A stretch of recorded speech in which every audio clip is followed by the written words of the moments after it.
આપણે કોષ ચક્ર વિશેની વાત પૂરી કરી. આપણે જોઈ ગયા કે 5 માર્ક્સનો એક મહત્વનો પ્રશ્ન પરીક્ષામાં પૂછાઈ શકાય એવો.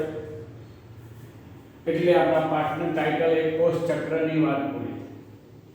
હવે જે કોષ વિભાજન એટલે શું? તો કે એક કોષ એ તેના જેવી જ રચના ધરાવતા બીજા નવા 2 બાળકોષો નિર્માણ કરે, આ ક્રિયાને આપણે કહીએ કોષ વિભાજન.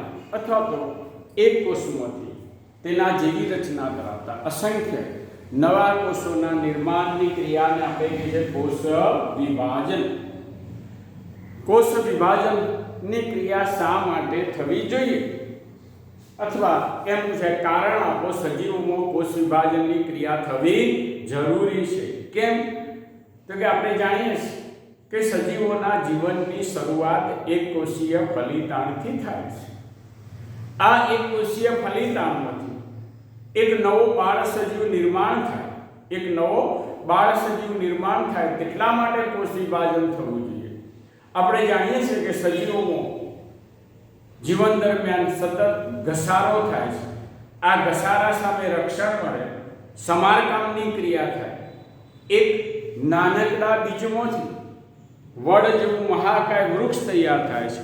આ મહાકાય વૃક્ષ નિર્માણ થઈ શકે, સતત ઘસારા સામે રક્ષણ મળે, નાશ પામતા કોષો કે પેશીઓને સ્થાને નવા કોષોનું સર્જન થાય, વિવિધ પેશીઓનું સર્જન થાય, જૈવ રાસાયણિક ક્રિયાઓ સતત ચાલ્યા કરે. એટલા માટે શું થવું જોઈએ? કોષ વિભાજનની ક્રિયા થવી જરૂરી છે. આપણે જાણીએ છીએ કે પ્રજનનની ક્રિયા દરમિયાન શુક્રકોષ અને અંડકોષ આવા કોષો ભાગ ભજવે છે. આ કોષોનું નિર્માણનું કાર્ય થાય તેટલા માટે પણ શું થવું જોઈએ? કોષ વિભાજનની ક્રિયા થવી એ જરૂરી છે. આમ આ કોષ વિભાજનની ક્રિયા શા માટે જરૂરી છે એની વાત કરીએ. આપણે જાણીએ છીએ કે કોષ વિભાજનને કારણે કોષોની સંખ્યામાં વધારો થાય અને કોષોની સંખ્યા વધારો થવાને કારણે સજીવમાં વૃદ્ધિ અને વિકાસની ક્રિયા શક્ય બને. આમ વૃદ્ધિ અને વિકાસની ક્રિયા શક્ય બને એટલા માટે પણ શું થવું જોઈએ? કોષ વિભાજનની ક્રિયા થવી જરૂરી છે. આ કોષ વિભાજનના 2 પ્રકાર પાડીએ છીએ. આમ તો એમ કહેવાય સમભાજન અને અસમભાજન. સમવિભાજનની ક્રિયામાં આપણે જાણીએ છીએ કે રંગસૂત્રોની નિયમિત રીતે વહેંચણી થાય છે. અસમભાજનની ક્રિયામાં રંગસૂત્રની નિયમિત રીતે વહેંચણી થતી નથી. બેક્ટેરિયા જેવા આદિકોષ કેન્દ્રીય સજીવોમાં અસમભાજનની ક્રિયા જોવા મળે છે. સમવિભાજનની ક્રિયામાં આપણે 2 પ્રકાર પાડીએ છીએ: સમસૂત્રી ભાજન અને અર્ધસૂત્રી ભાજન. સમસૂત્રી ભાજન એટલે કે સમવિભાજન, જે કોષ વિભાજનની ક્રિયા દરમિયાન રંગસૂત્રો નવા નિર્માણ થતા બાળકોષોમાં મૂળ કોષ જેટલા જ જળવાઈ રહે એને આપણે કહેતા હતા સમસૂત્રી ભાજન અથવા સમભાજન. હવે આપણે એક 4 માર્ક્સનો એટલે 5 માર્ક્સનો મોટો પ્રશ્ન જોઈએ. સમવિભાજન એટલે શું? સમવિભાજનની વિવિધ તબક્કાઓનું આકૃતિ સહ વર્ણન કરો. સમવિભાજનના વિવિધ તબક્કાઓનું આકૃતિ સહ વર્ણન કરો. આપણે અહીંયા સમવિભાજનની વાત કરીએ તો કે જે કોષ વિભાજનને અંતે નવા નિર્માણ પામતા બાળકોષોમાં રંગસૂત્રોની સંખ્યા પિતૃકોષ જેટલી જ જળવાઈ રહે તો એને શું કહે? સમવિભાજન. આ માઇટોસિસની ક્રિયા કહીએ છીએ. આ સ્થાન તો કે દૈહિક કોષોમાં મોટે ભાગે પણ પ્રજનન કોષોના નિર્માણ સમયે પણ આ ક્રિયા થાય છે. આ સમવિભાજનના 2 તબક્કાઓ છે. એ છે કેરિયોકાઇનેસિસ અને બીજું સાઇટોકાઇનેસિસ. કેરિયોકાઇનેસિસ એટલે શું? તો કે સમવિભાજનના જે તબક્કા દરમિયાન કોષકેન્દ્રનું વિઘટન થતું હોય એને કેરિયોકાઇનેસિસ, અને સમવિભાજનના જે તબક્કા દરમિયાન શું થતું હોય? કોષરસનું વિભાજન થતું હોય એને સાઇટોકાઇનેસિસ અથવા કોષરસ વિભાજન કહીએ છીએ. આ કેરિયોકાઇનેસિસના પણ 4 તબક્કાઓ છે. એક છે પૂર્વાવસ્થા, બીજું છે ભાજનાવસ્થા, ત્રીજું છે ભાજનોત્તરાવસ્થા અને ચોથું છે અંત્યાવસ્થા. અહીંયા ટૂંકનો તરીકે પણ એક અવસ્થા પૂછી શકાય. પહેલો તબક્કો જે છે પૂર્વાવસ્થા. પૂર્વાવસ્થા જેને આપણે પ્રોફેઝ તરીકે પણ ઓળખીએ છીએ. પૂર્વાવસ્થા એ આપણે જાણીએ છીએ કે G1 અને S તબક્કાને અનુસરી ને થતી ક્રિયા છે. આપણે જોઈએ કે આ બંને તબક્કાને અંતે રંગ સૂત્ર દ્રવ્ય નિર્માણ થાય છે. રંગસૂત્રોના નિર્માણની ક્રિયાની શરૂઆત થાય. આ તબક્કાની શરૂઆતમાં શું હોય છે? કોષકેન્દ્ર પટલ હોય છે, કોષ કેન્દ્રિકા હોય, અંતરકોષરજા, ગોલ્ગી કાય હોય, રિબોઝોમ્સ હોય છે અને આપણે જોઈએ છીએ કે તારા કેન્દ્ર જોવા મળે. શરૂઆતમાં પૂર્વાવસ્થા, આપણે આ પૂર્વાવસ્થા જે છે અને અંત્ય પૂર્વાવસ્થાને અંતે શું થાય તો કે કોષકેન્દ્ર પટલ અદ્રશ્ય થાય છે, કોષકેન્દ્રિકા અદ્રશ્ય થાય છે, રંગસૂત્રિકાઓ જે વિખરાયેલી હોય છે. અહીંયા આપણે કે રંગસૂત્ર દ્રવ્યમાંથી રંગસૂત્રિકાઓ નિર્માણ થાય. આ રંગસૂત્રિકાઓ એ DNA ના બનેલો હોય છે અને ધીરે ધીરે એકબીજાની નજીક આવતી જાય. શું થાય? ધીરે ધીરે એકબીજાની નજીક આવતી જાય છે. DNA નું સંશ્લેષણ થવાને કારણે ઘટ બનતી જાય છે. તારા કેન્દ્ર જે છે, તારા કેન્દ્રનું વિભાજન થાય અને તારા કેન્દ્ર એ સામસામેના ધ્રુવો તરફ ખસે છે. આ તારા કેન્દ્રની આજુબાજુ જીવરસમાંથી દ્વિધ્રુવીય ત્રાકતંતુઓનું સર્જન થાય છે, જેને તારા કિરણ કે એસ્ટર્સ તરીકે ઓળખવામાં આવે છે. શું કહે છે? તારા કિરણ કે એસ્ટર્સ તરીકે ઓળખવામાં આવે છે.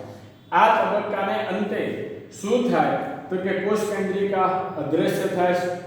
કોષકેન્દ્રો જે રંગસૂત્રિકા કહીએ છીએ, જે પરિઘના ભાગે ધીરે ધીરે કેન્દ્ર તરફ આવતા જાય, ઘટ બનતા જાય, ટૂંકા બનતા જાય છે અને એ બેવડાવવાની શરૂઆત થાય છે. કોષકેન્દ્રિકા અદ્રશ્ય થાય છે, ગોલ્ગી કાય, અંતરકોષજા, રિબોઝોમ્સ એ પણ અદ્રશ્ય થાય છે.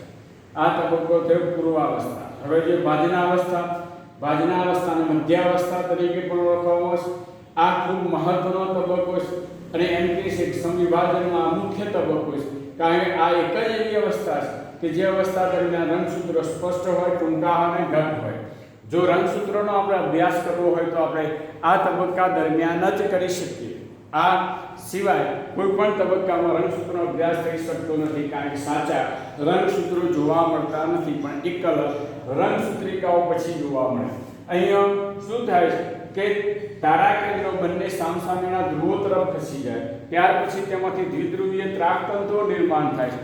આ દ્વિધ્રુવીય ત્રાકતંતુઓ લંબાઈ અને બે એકલ રંગસૂત્રિકા કે જે સેન્ટ્રોમિયર સાથે જોડાયેલા છે, એ સેન્ટ્રોમિયરના કાઇનેટોકોર સાથે જોડાય છે. કાઇનેટોકોર એ શું છે? તો કાઇનેટોકોર એ દ્વિધ્રુવીય ત્રાકતંતુઓને જોડતી સેન્ટ્રોમિયરની પરિઘના ભાગે જોવા મળતી રચના છે. બંને ધ્રુવો તરફ સામસામેના ભાગેથી દ્વિધ્રુવીય ત્રાકતંતુઓ નિર્માણ થતા હોવાથી રંગસૂત્રો એ એક જ ધ્રુવ ઉપર ગોઠવાય છે, જેને ભાજન તલ તરીકે ઓળખે છે. અને વિષુવવૃત્ત ઉપર ગોઠવાયેલા આ રંગસૂત્રો એ ટૂંકા હોય, સ્પષ્ટ હોય અને ઘટ હોય છે. કેવા છે? ટૂંકા હોય, સ્પષ્ટ હોય અને ઘટ હોય છે. આ બીજો તબક્કો થયો. ત્યાર પછી જે ભાજનોત્તર અવસ્થા, આ અવસ્થા દરમિયાન શું થાય છે કે દ્વિધ્રુવીય ત્રાકતંતુઓ જે છે એ ધ્રુવીય ત્રાકતંતુઓનું સંકોચન સક્રિય બને છે અને એને કારણે સેન્ટ્રોમિયર જે છે, સેન્ટ્રોમિયર વિભાજન પામે. સેન્ટ્રોમિયર વિભાજન પામતા બે એકલ રંગસૂત્રિકાઓ શું થઈ? છૂટી પડી. અહીંયા રંગસૂત્રિકાઓ છૂટી પડી, જોડાયેલી હોય સેન્ટ્રોમિયર વડે. હવે સેન્ટ્રોમિયરનું વિભાજન થતા બે એકલ રંગસૂત્રિકાઓ છૂટી પડે છે અને ધીરે ધીરે એ દ્વિધ્રુવીય ત્રાકતંતુઓ ટૂંકા બનતા બંને ધ્રુવ તરફ રંગસૂત્રિકાઓ એ ખસતી જાય છે અને આ રીતે આ બંને ધ્રુવો તરફ કે બંને તારા કેન્દ્રો તરફ શું થાય? રંગસૂત્રિકાઓ ઉપરની તરફ ખસે છે. ચોથો તબક્કો છે અંત્યાવસ્થા કે ભાજનાંતિમ અવસ્થા. આ અવસ્થા એ પૂર્વાવસ્થાથી તદ્દન વિરુદ્ધ હોય છે. આમાં બંને છેડાના બંને પરિઘના ભાગે બે નવા બાળ કોષકેન્દ્રો રચાય છે. શું થાય? નવા બાળ કોષકેન્દ્રો રચાય છે. અહીંયા કોષકેન્દ્ર પટલ નું સર્જન થાય છે, કોષકેન્દ્રિકાનું સર્જન થાય છે અને તારા કેન્દ્રનું સર્જન થાય છે. અહીંયા આપણે જોઈએ છીએ કે બંને ધ્રુવો તરફ ખસતી જે રંગસૂત્રિકાઓ છે એ પરિઘ તરફ વિસ્તરણ પામે છે, ખૂબ પાતળી હોય, સૂક્ષ્મ બને છે. એના પર તે શું થાય? કોષકેન્દ્ર પટલનું સર્જન થાય છે, કોષકેન્દ્રિકાનું સર્જન થાય છે, તારા કેન્દ્ર. એટલે બંને ધ્રુવો તરફ બે નવા બાળકોષ કેન્દ્રો રચાય છે, જેમાં રંગસૂત્રોની સંખ્યા પિતૃકોષ જેટલી જળવાય રહે, કેટલી પિતૃકોષ જેટલી જળવાઈ રહેશે, એટલે આપણે આને સમવિભાજન કહીએ છીએ. આમ પૂર્વાવસ્થાની તદ્દન વિરુદ્ધ ક્રિયા. પૂર્વાવસ્થામાં એક જ કોષ કેન્દ્ર હોય છે, અહીંયા નવા બીજા બે બાળકોષ કેન્દ્રો રચાય છે, એટલે આપણે એમ કે આ તદ્દન વિરુદ્ધ ક્રિયા છે. હવે બીજો તબક્કો જોઈએ, જે અહીંયા આપણે તબક્કામાં લેતા નથી, પણ કેરિયોકાઇનેસિસ પછીનું મુખ્ય છે સાઇટોકાઇનેસિસ, કોષરસ વિભાજન. આ કોષરસ વિભાજનની ક્રિયા આમ તો સમવિભાજનની ક્રિયા કહેતા નથી, પરંતુ એક કોષમાંથી બે કોષો ત્યારે શક્ય બને જ્યારે કોષરસ વિભાજનની ક્રિયા થાય, સાઇટોકાઇનેસિસની ક્રિયા થાય. સાઇટોકાઇનેસિસની ક્રિયા માટે આપણે જાણીએ છીએ કે પ્રાણી કોષ અને વનસ્પતિ કોષ બંનેમાં આ ક્રિયા જુદી રીતે થાય. પ્રાણી કોષમાં ઉપસંકોચનની ક્રિયા પરિઘથી આગળ વધે છે, પરિઘથી આગળ વધે છે અને કેન્દ્ર તરફ લંબાય. જ્યારે એકબીજા સાથે જોડાઈ જાય ત્યારે એમાંથી નવા બીજા બે બાળક કોષો રચાય છે. એમાં કોષ દિવાલનું સર્જન થતું નથી, પણ બહારના ભાગે કોષ રસ પટલ જોવા મળે છે. જ્યારે વનસ્પતિ કોષમાં ઉપસંકોચનની ક્રિયા કેન્દ્રથી આગળ વધે છે અને પરિઘ તરફ જાય છે, ત્યારે બંને